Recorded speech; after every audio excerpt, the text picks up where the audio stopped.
এখন বাজে 11:13 আর বাইরে প্রবল জোরে ঝড় বইছে আর তার সাথে বৃষ্টি।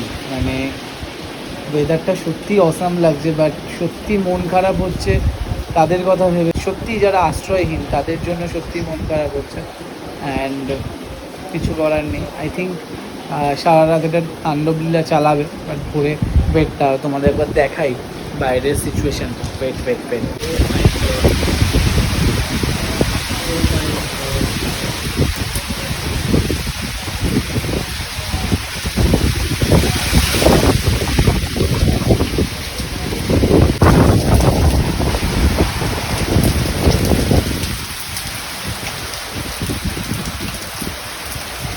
নিত্য পুজোর আগে ফুল তুলতে গেছিলাম পিছন দিকটায়, মানে যাচ্ছাতাই অবস্থা, ঝড়ে পুরো একদম লন্ডভন্ড করে দিয়েছে।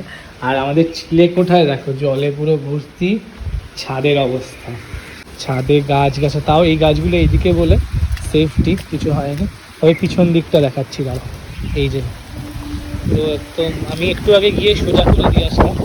তবে একটা জিনিস আমার দেখে খুব ভালো লাগলো, স্বমহিমায় কিন্তু ধ্বজাটা উঠছে। মানে আমার দেখে খুব ভালো লাগলো, ঈশ্বরের কৃপাতে ডেফিনেটলি। ধ্বজার দড়ি ছিঁড়ে গেছে কিন্তু ধ্বজাটা উড়ে যাচ্ছে, লাঠিটা ভাঙেনি বাট এবার। তো এখন বাজে জাস্ট 9টা। তো একটু বৃষ্টিতে ভিজে দেন যাবো স্নানে, কারণ নিত্য পুজোয় বসার আছে। নেক্সট আই হোপ সকলে ভালো আছো, আশা করছি দুর্যোগ কাটিয়ে উঠবো। আমরা উঠেছি, আরও উঠবো, কারণ সারা রাত যেই লেভেলে তাণ্ডবলীলা চলছে এখন অনেকটাই বেটার। তবে এটা এখন যে ঝড়টাটা চলছে সেটা লেজের ঝড়টা, সো আই থিঙ্ক এটাও কাটিয়ে উঠবো। ধ্বজাটা উঠছে জাস্ট দেখো, মনে হচ্ছে পুরো যেন একদম এক্ষুনি ছিঁড়ে বেরিয়ে যাবে, মানে এতটাই হাওয়া। বাট মেঘগুলো সরে যাচ্ছে আর ওয়েদারটা সত্যি অসাম।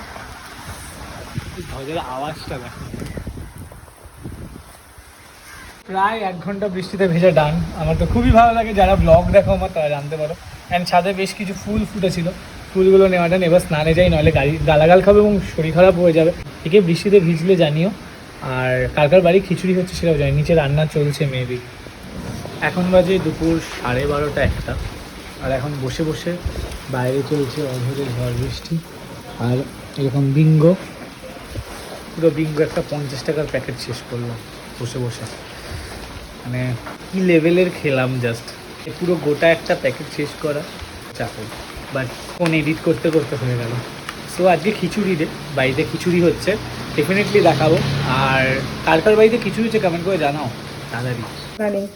তো বাইরে বৃষ্টি, আর তার মধ্যে বাঙালি বাড়ি যেহেতু বুঝতেই পারছো, বৃষ্টি ওয়েদার, তো খিচুড়ি তো হতেই হবে। এই চলছে আমাদের ভুনো খিচুড়ির প্রসেস, বাট কড়াই হচ্ছে না, তাই হাঁড়িতেই অবশেষে রান্না হবে। অ্যান্ড কার বাড়িতে খিচুড়ি হচ্ছে ডেফিনেটলি কমেন্ট করে জানাও। এত সুন্দর ওয়েদার এবং ঠান্ডা ঠান্ডা ওয়েদার, এই গরমের মাঝে হঠাৎ করে বর্ষার আগমন, তো তার মধ্যে তো খিচুড়ি আর পাঁপড় ভাজা হতেই হবে। আর তো চলো, কে খিচুড়ি হচ্ছে ডেফিনেটলি জানাও, ঠিক আছে? তো চলো টাটা।